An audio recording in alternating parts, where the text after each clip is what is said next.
গত কয়েক মাস ধরে এই রাজ্যে অনেকগুলি গণপ্রহারের ঘটনা ঘটেছে। খবরে প্রকাশ অন্তত 12 জন প্রাণ হারিয়েছেন।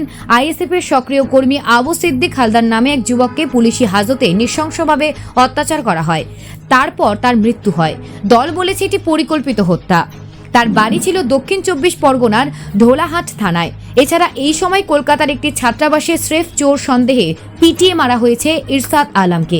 মারা গেছেন প্রসেন মণ্ডল সহ আরও অনেকে। কলকাতায় আজ এরই প্রতিবাদে ও প্রতিটি হত্যার ন্যায় বিচারের দাবিতে রাস্তায় নামলেন অল ইন্ডিয়া সেকুলার ফ্রন্টের কর্মীরা। কয়েক হাজার কর্মী সমর্থক পথ হাঁটলেন শিয়ালদহ স্টেশন চত্বর থেকে ধর্মতলার রানী রাসমণি এভিনিউ পর্যন্ত।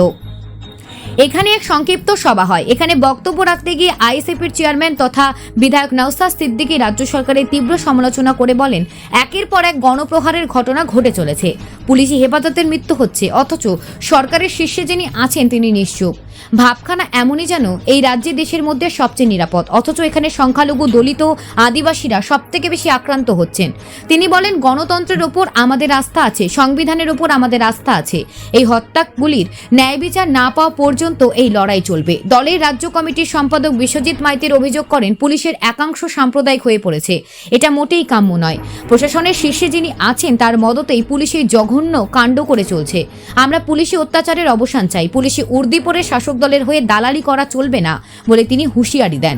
এই সভায় এছাড়াও বক্তব্য রাখেন দলের রাজ্য কমিটির কার্যকারী সভাপতি শামসুর আলী মল্লিক। তিনি বলেন, ন্যায় বিচার না পেলে আন্দোলন আরও তীব্রতর করা হবে।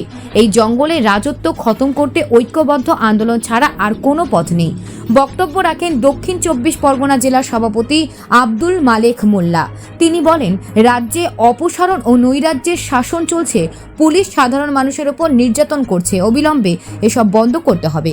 এছাড়াও বক্তব্য রাখেন রাজ্য কমিটির সহসভাপতি তাপস ব্যানার্জি। উপস্থিত ছিলেন রাজ্য কমিটির সদস্যবৃন্দ সহ বিভিন্ন জেলা ও ব্লক স্তরের নেতৃত্ব।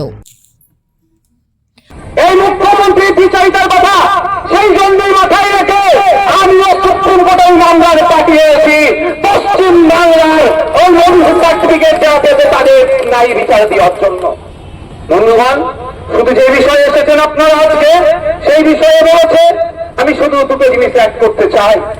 আজকে 22 বছরের তরতাজা ছেলে প্রসেন মণ্ডল, তাই সে নাকি চুরি করেছে, এই অপরাধে তাকে পিটিয়ে হত্যা করা হলো।